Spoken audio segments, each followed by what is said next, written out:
Good evening. The rain fell softly over London, turning the palace grounds into a silver gray dreamscape. Inside Kensington Palace, however, the air was anything but calm. Whispers had been building for weeks. Quiet at first, then louder, more urgent, until they reached a point where silence was no longer possible. It began with a single photograph. Princess Catherine stood at the center of the frame, poised and radiant in a pale blue gown that seemed to echo another time. Another woman. The resemblance was unmistakable, not just in style, but in presence.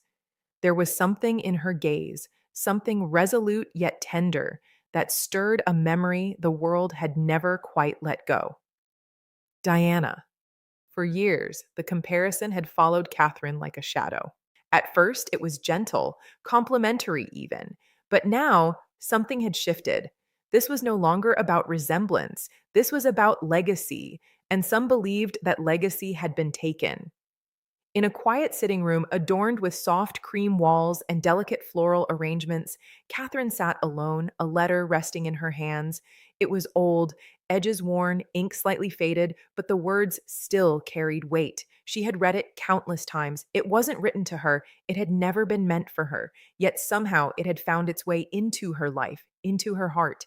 The letter spoke of compassion, of duty, of the invisible burden of being seen by millions but understood by few. It spoke of love, deep, unconditional love for two young boys who would one day carry the weight of the crown.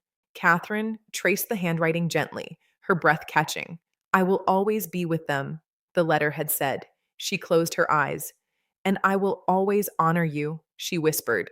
But honoring Diana had never been simple. At the heart of the palace, beneath layers of tradition and protocol, there existed an unspoken tension, one that had grown more pronounced over time. Queen Camilla had long been a figure of complexity. To some, she was resilient, having endured decades of scrutiny. To others, she remained a controversial presence, forever tied to the past. And now, as Catherine stepped more fully into her role, that past seemed to resurface in unexpected ways. It wasn't about confrontation, not openly. It was about symbolism, jewelry choices, charity patronages, public gestures. Each decision carried meaning, whether intentional or not. When Catherine chose to revive causes once championed by Diana, mental health awareness, support for vulnerable children, outreach to marginalized communities, it was seen by many as a continuation of something unfinished. But others saw it differently. They saw it as a reclaiming.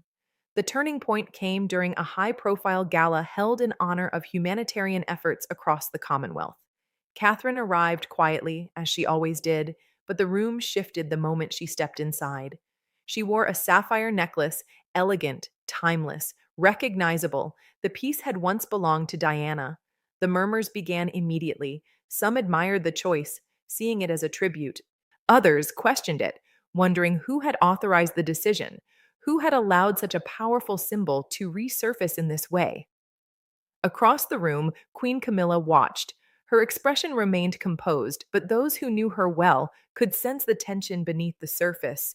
This wasn't just about jewelry, this was about history. Later that evening, as the gala drew to a close, Catherine found herself standing alone on a balcony overlooking the city. The lights of London stretched endlessly before her, each one a reminder of the millions who watched, who judged, who believed they understood the story unfolding behind palace walls. But they didn't. Not entirely. They didn't see the late night conversations, the careful decisions, the quiet moments of doubt. They didn't see the way Catherine carried the expectations placed upon her, not just as a future queen, but as someone who had, perhaps unintentionally, become a bridge between past and present. A voice broke through her thoughts. You've caused quite a stir. Catherine turned. Queen Camilla stood behind her. For a moment, neither spoke. The silence was heavy, filled with everything that had been left unsaid for years. I didn't intend to, Catherine said softly. Camilla studied her. No, she replied, but intention doesn't always matter. They stood side by side, looking out over the city. I knew her, you know, Camilla said after a pause. Catherine didn't respond immediately. I know, she said finally. It wasn't simple, Camilla continued. Nothing about that time was simple. Catherine turned slightly, her expression thoughtful. It still isn't. Camilla let out a quiet breath. No, she agreed. It isn't. There was no anger in her voice, no accusation, only truth. I'm not trying to take anything, Catherine said gently. I'm trying to honor it. Camilla nodded slowly. And yet, she said, it feels like something is being taken. The words hung in the air, not as a challenge, as a confession. Outside the palace, the story took on a life of its own. Headlines spoke of rivalry, of power struggles, of a shifting dynamic within the royal family. Some painted Catherine as a modern embodiment of Diana's spirit, compassionate, relatable, beloved. Others framed the situation as a subtle but significant reclaiming of a legacy that had, in their view, been overshadowed. Camilla found herself at the center of it all. Every appearance, every statement, every gesture was scrutinized. Was she supportive, resistant, silent? The truth was far more complicated. Days later, Catherine returned to the sitting room. The letter was still there. She picked it up, reading the words once more. But this time, she saw something she hadn't noticed before. Not just love, not just hope, but forgiveness. Diana had lived a life of immense complexity, navigating a world that often misunderstood her. And yet, in her words, there was no bitterness, only a desire for her sons and those who would stand beside them to move forward with grace. Catherine closed the letter. Perhaps reclaiming wasn't the right word. Perhaps it was something else, something quieter, something deeper, continuity. At the next public engagement, Catherine stood beside Camilla. The atmosphere was different, still attentive, still curious, but softer. There was a moment, brief but unmistakable, when their eyes met. And in that moment, something shifted. Not dramatically, not visibly, but enough. Catherine smiled. Camilla returned it.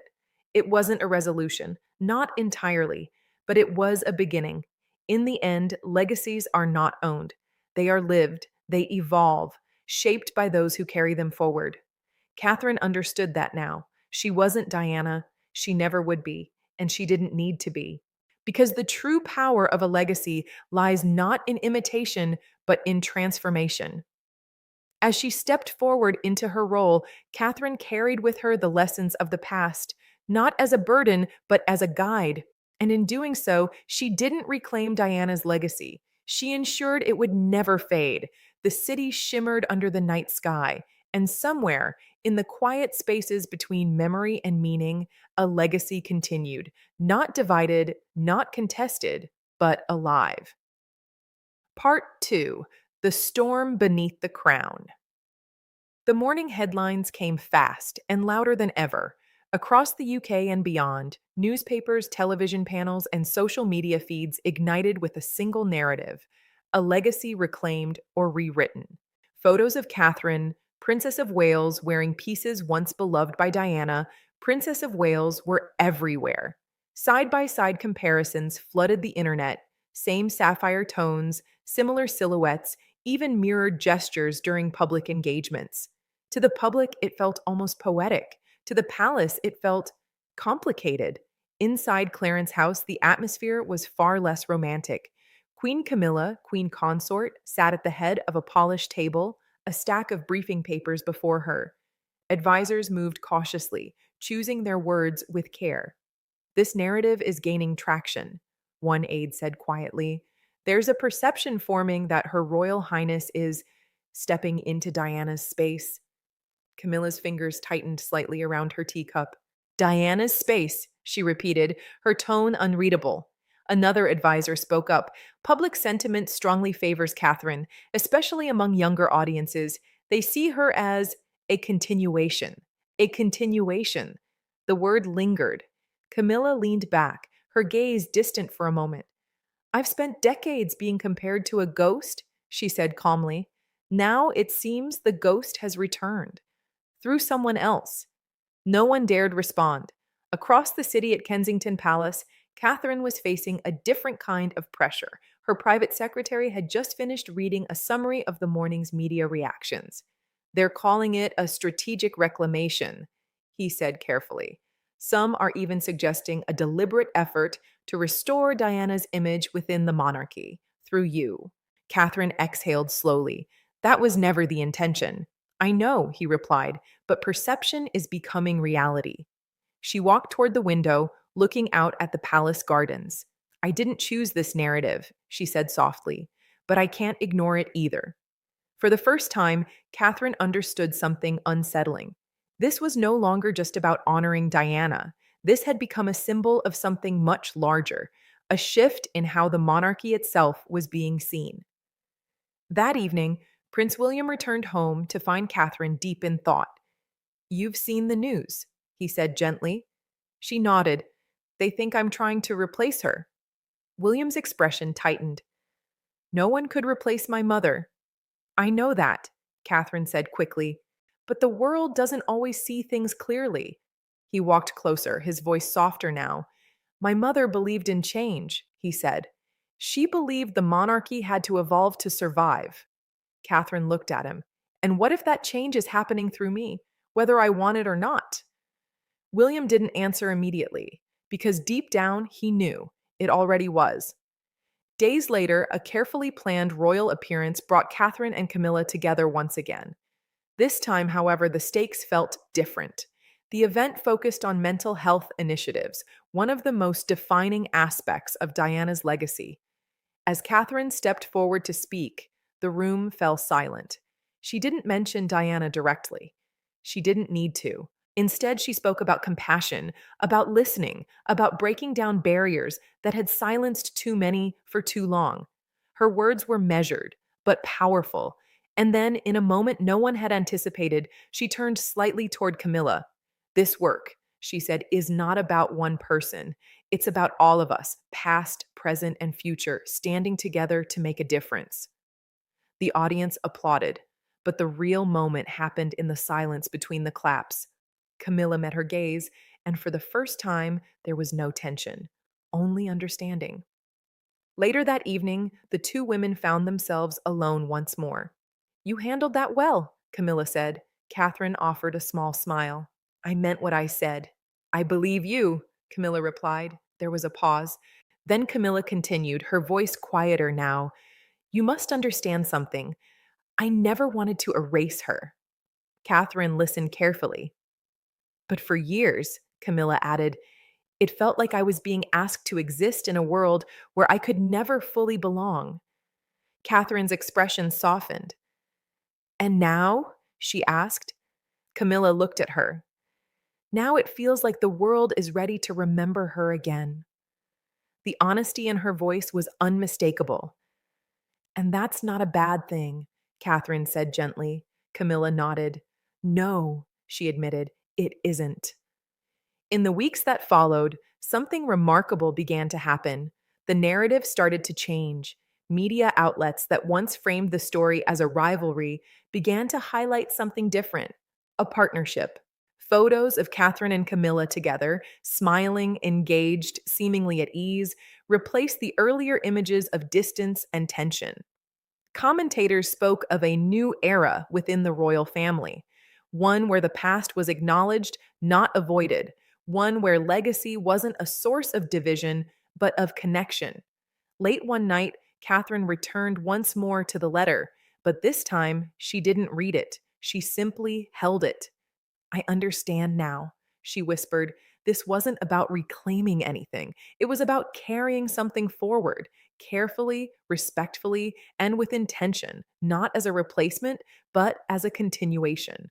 On a crisp spring morning, Catherine and Camilla stood side by side at a new charitable initiative launch. The cameras flashed, the world watched. But something had changed. There was no competition, no silent battle for narrative or meaning. Only two women shaped by the same history in very different ways, choosing at last to move forward together. And somewhere, beyond the noise and speculation, beyond the headlines and opinions, a legacy once marked by heartbreak was finding something new. Not resolution, not perfection, but something real, peace. The shift had begun quietly, but now it was undeniable. Across the United Kingdom, a new tone had taken hold. The public, once captivated by whispers of rivalry, now found themselves drawn into something far more compelling: a story of healing, a story of legacy not fought over, but shared. And at the heart of it stood two women: Catherine, Princess of Wales, and Camilla, Queen Consort, bound not by rivalry, but by history. It arrived without fanfare: a formal cream envelope embossed with the royal crest, delivered directly to Kensington Palace. Catherine turned it over in her hands, her brow furrowing slightly. She didn't need to open it to recognize the origin: Buckingham Palace. Inside, the message was brief, but significant. A private royal gathering had been arranged. Senior members of the family would attend. The purpose was not explicitly stated, but one line stood out: to honor the enduring humanitarian legacy of Diana, Princess of Wales. Catherine's breath caught. This wasn't just another event, this was something else entirely. In the days leading up to the gathering, speculation surged once again. Why now? Why this event? And perhaps most intriguingly, who had initiated it? Behind palace walls, the answer was known to only a few. It had not come from Catherine, nor from William. It had come from Camilla. Late one evening, inside a softly lit sitting room at Clarence House, Camilla had made her choice. For years, she had navigated a delicate balance, honoring her role while coexisting with a legacy that often overshadowed her own. But something had changed, not in the world, in herself. "I can't rewrite the past," she had said to her closest advisor, "but I can decide what we do with it." The decision hadn't been easy, but it had been necessary. The palace ballroom shimmered under golden chandeliers, its grandeur softened by an atmosphere of quiet anticipation. Members of the royal family arrived one by one, their expressions composed but curious. Then Catherine entered. She wore ivory, simple, elegant, timeless, no dramatic statement, no overt symbolism, and yet her presence alone carried meaning. Moments later, Camilla followed. Their eyes met across the room. No words were exchanged. None were needed.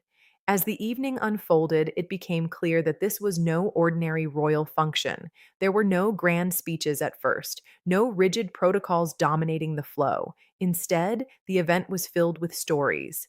Personal accounts from those whose lives had been touched by Diana, Princess of Wales, charity workers, doctors, volunteers, individuals who had once stood in her presence and felt seen, heard, valued. Catherine listened intently, her eyes reflecting every emotion. Camilla, too, remained still, absorbing each word with quiet respect. Near the end of the evening, an unexpected announcement was made. Camilla stepped forward. The room fell silent. "I did not know Diana as the world knew her," she began, her voice steady but soft. "But I have come to understand the depth of her impact, not just on this family, but on the world." A pause. No one moved. "No legacy should be carried by one person alone," she continued, "and no memory should be overshadowed by time or circumstance." Her gaze shifted, landing on Catherine. Tonight is not about the past. It is about ensuring that what she stood for continues with all of us. A ripple moved through the room, and then Camilla extended her hand, not symbolically, not subtly, directly toward Catherine. For a brief moment, time seemed to stand still. Catherine looked at the hand before her, then at Camilla, and in that instant, every headline, every rumor, every unspoken tension faded into the background. This was no longer about perception. This was about choice. Slowly, Catherine stepped forward and took her hand. The room erupted, not in chaos, but in something far more powerful: relief, emotion, understanding. From across the room, Prince William watched the moment unfold. His expression was unreadable at first. Then, slowly, something shifted. Not surprise, not disbelief, something deeper: closure. For years, he had carried the weight of two worlds: the memory of his mother and the reality of his present. And now, for the first time, those worlds didn't feel at odds. They felt aligned. By morning, the images were everywhere: Catherine and Camilla, hand in hand, smiling, united. The narrative changed almost overnight. No longer was it about reclaiming or replacing, it became about reconciliation. Headlines read, "A Royal Turning Point." Legacy united, the monarchy embraces its past. From division to strength, a new chapter begins. And for once, the public wasn't divided, they were moved. Later that day, Catherine and Camilla met once more, away from cameras, away from expectation. "You didn't have to do that," Catherine said softly. Camilla smiled. "Yes," she replied. "I did." There was no hesitation. "No one wins by holding on to old divisions," Camilla added. "Not the family, not the country." Catherine nodded. "And Diana?" she asked gently. Camilla's expression softened. "She belongs to all of us," she said. That evening, as the sun dipped below the horizon, casting golden light across the palace gardens, Catherine stood alone once more. But this time, she wasn't holding the letter. She didn't need to, because she finally understood something that had once felt impossible to grasp. Legacy isn't something you take, it's something you protect, something you share, something you allow to grow beyond the boundaries of the past. And as she looked out over the horizon, one truth became clear. This was no longer Diana's legacy alone. It had become something bigger, a living, breathing force shaped by those who chose to carry it forward, not in competition, but in unity. For a brief, fragile moment, it felt like peace had finally found a place within the palace walls. The image of Catherine, Princess of Wales, and Camilla, Queen Consort, standing hand in hand had circled the globe. Commentators called it historic. The public called it healing. But within the monarchy, those who understood its rhythms knew one thing: peace in the royal family is rarely permanent, it is tested. Just as the narrative began to settle, a new storm quietly gathered, this time from beyond palace control. An unauthorized biography was set to be released. Its subject? Not just one royal, but the intertwined lives of Diana, Princess of Wales, Camilla, and the future queen, Catherine. Leaked excerpts began appearing online, each more provocative than the last. Claims of long standing tensions, suggestions that Catherine had been carefully guided into echoing Diana's image, even insinuations that certain royal decisions had been influenced behind closed doors to reshape public perception. None of it was confirmed, but none of it could be ignored. At Buckingham Palace, urgency replaced calm. Senior advisors gathered in tense meetings, their voices low but sharp. "This threatens everything we've just stabilized," one official said. "If we respond, we validate it," another countered. "And if we don't?" a third asked. Silence, because they all knew the answer: the story would grow. At Kensington Palace, Catherine sat with the briefing papers spread before her. She read every line, every claim, every carefully constructed sentence designed to blur truth and speculation. "This isn't just gossip," she said quietly. Her private secretary nodded. "It's shaping a narrative." Catherine looked up. "One that could undo everything we've built." Meanwhile, Camilla faced the situation with a different kind of clarity. For years, she had endured headlines far worse than this, but this time it wasn't just about her. It was about the fragile unity that had only just begun to take root. "They're trying to divide us again," she said firmly. Her advisor hesitated. "Do you believe it's intentional?" Camilla's response was immediate. "In this family," she said, "division is always intentional." That evening, a private meeting was arranged. No aides, no advisors, just Catherine and Camilla. They sat across from each other, the weight of the situation settling between them. "They want a reaction," Catherine began. Camilla nodded. "They want conflict," she added. A pause. Then Catherine leaned forward slightly. "What if we give them something else?" Camilla raised an eyebrow. "Such as?" Catherine's voice was steady. "Unity they can't question." The idea was unprecedented, risky, but powerful. Instead of issuing separate statements, or worse, allowing silence to fuel speculation, they would appear together, not at a formal event, not behind scripted speeches, but in a candid, unscripted conversation. A joint interview. It would be the first of its kind, and it would change everything. The setting was simple: a quiet room, soft lighting, no grandeur, just two chairs, two women, and one shared history. The interviewer asked the questions the world had been waiting to hear. Is there tension between you? Catherine glanced at Camilla briefly before answering. There have been challenges, she admitted, but not in the way people think. Camilla continued. Life in this family is layered, but we are not opponents. Another question followed. Do you believe Catherine is trying to step into Diana's role? This time, Camilla answered first. No one can step into Diana's role, she said firmly. And no one should. She turned slightly toward Catherine. What she is doing is creating her own. Catherine met her gaze, gratitude flickering in her eyes. Then came the question that changed everything. Who does Diana's legacy belong to? There was no hesitation. Both women answered at the same time. Everyone. They paused, exchanging a brief, almost surprised look. And then they smiled. Watching from a private room, Prince William felt something he hadn't expected: relief, not just for the public narrative, but for something far more personal. For years, the story of his mother had been told through conflict, through pain, through division, but now for the first time, it was being told through unity, and that mattered more than anything. When the interview aired, the reaction was immediate and overwhelming. Social media flooded with support. Commentators praised the honesty, the courage, the refusal to engage in old narratives. The book's release suddenly felt less powerful.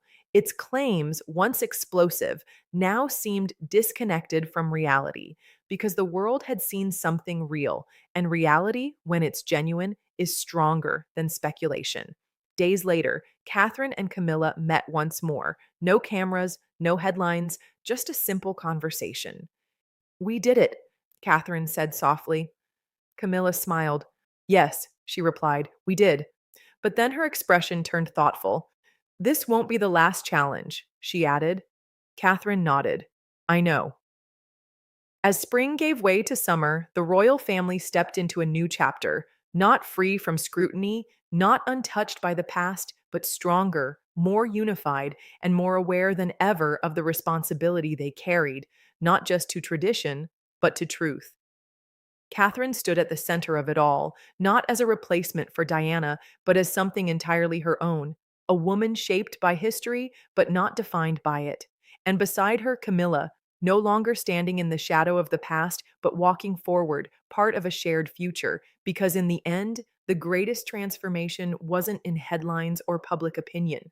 It was within the palace itself, where two women, once seen as symbols of division, had become something unexpected, symbols of change.